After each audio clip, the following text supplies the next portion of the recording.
यार, बिजनेस में तो तू वापस आ गया, तूने सब कुछ संभाल लिया।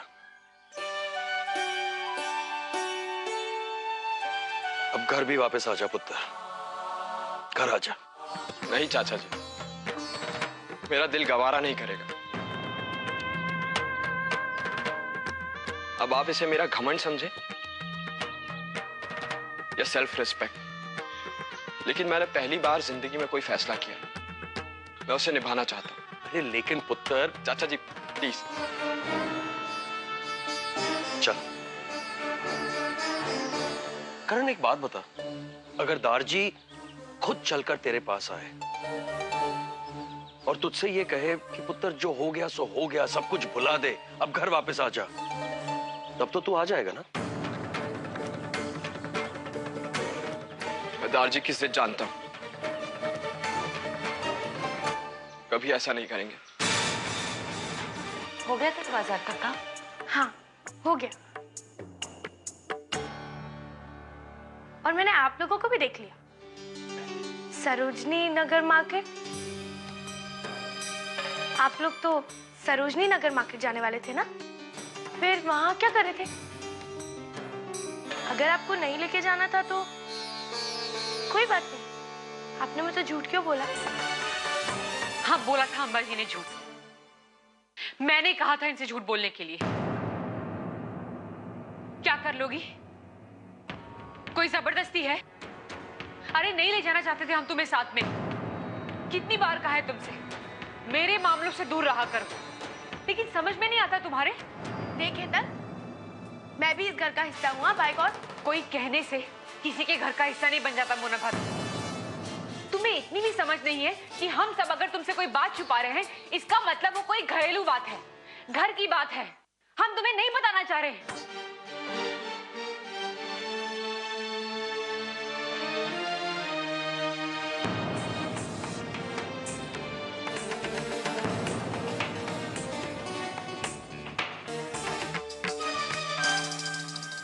ये क्या? बहुत हो गया, आज के बाद ना मुझसे कुछ भी पूछने की हिम्मत मत करना तुम, और नहीं मेरी अम्मा जी से कुछ पूछना। अरे हम जो मर्जी करें, तुम्हारा उससे कोई लेना देना नहीं है, समझी? बस। अम्मा जी ये फाइल यहाँ कैसे आई? अरे अम्मा जी, ये फाइल मैं आपके रूम में रखने के लिए आई, मुझे लगा कि ये फाइल मेरे रूम में रखना सही नहीं रहेगा, अगर करण की नजर पड़ गई तो, इसलिए आप ये फाइल अपनी अलमारी में रख लीजिए अम्मा जी, मुझे डर लग रहा है। मैं तो बस ये कह रही थी कि आप ना करण को मनाने की कोशिश ना करो, आप तो बस हेतल को मनाने की कोशिश करो। एक बार हेतल मान गई ना तो समझो करण भी मान गया। नहीं कलावती, अब इस सबसे कुछ नहीं होगा बेटा। मम्मी,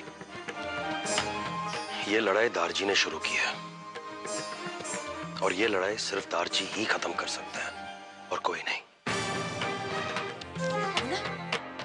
शादी के बाद तो कभी मायके नहीं गई ना। चल एक काम कर, कुछ दिन के लिए तू चली जा अपने मायके, हाँ बाहर रह ले। क्या?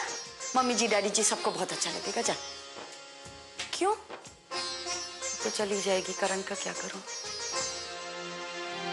हाय रब्बा अम्बा जी, कुछ समझ नहीं आ रहा है, प्लीज आप क्या बोल रही हैं, फिर से बोल दीजिए। मैं ये सोच रही थी कि काम कर मोना, मेहमानों वाला कमरा है ना, जा जा उसको साफ कर दे, एकदम सब सफाई कर दे वहां पर, और बाहर हॉल में सारे सोफा है ना, उसके सारे जो तकिए उनके सारे कवर बदली कर दे, जा।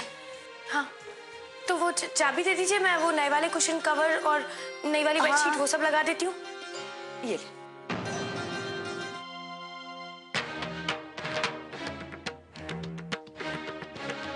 घर तो संवार लूंगी मैं, लेकिन बापू जी का क्या करूं? उन्हें कैसे बताऊं कि केत की बहन आ रही है? दारजी, करण को वापस लाने का बस एक ही तरीका है। दारजी, उसे सिर्फ तुसी मना सकते हो। ठीक है पुत्र, और वैसे भी जिसे आप जान से ज्यादा चाहते हैं उससे नाराजगी, मैं जाऊंगा अपने पोते को मनाने के लिए।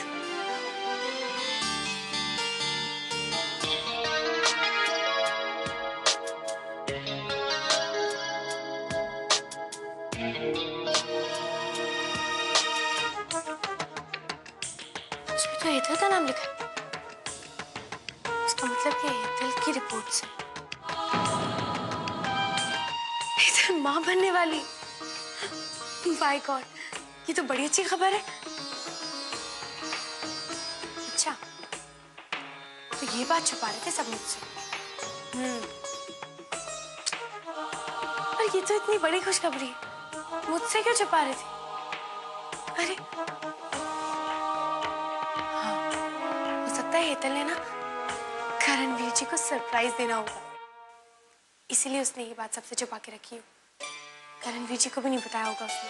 पर अम्बा जी के कमरे में तो ये फाइल थी, उन्हें तो सब पता होगा ना, वो तो मुझे बता सकती थी। भाई को अम्बा जी ने भी मुझे कुछ नहीं बताया।